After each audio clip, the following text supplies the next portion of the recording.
ایک پٹھان کی بات ہے، وہ پٹھان نے ایک دفعہ بات کی تھی، وہ بات آج تک میرے دماغ میں ایسے بیٹھی ہوئی ہے جیسے ابھی کی ہے اس نے. یہ کوئی 31 سال پہلے کی بات ہے. ایک پٹھان تھا ایسے چھوٹا سا، بالکل 24-25 سال کا، 4 مہینے لگا رہا تھا. تو امیر صاحب نے کہا کہ جی خان صاحب بیان کریں گے. تو اس نے خان صاحب نے میں کہا امیر صاحب بھی پاگل ہے، اس خان صاحب نے بیچارے نے کیا بات کرنی ہے، اس کو تو اچھی طرح اردو بھی نہیں آتی، یہ کیا بات کرے گا.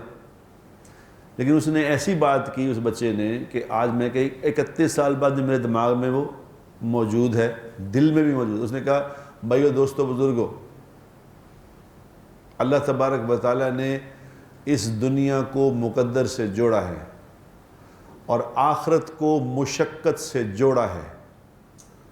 ہم نے بھائیو، دوستو، بزرگو الٹ کر دیا ہے. ہم نے دنیا کو مشقت سے جوڑ لیا ہے اور آخرت کو مقدر پہ جوڑا ہے.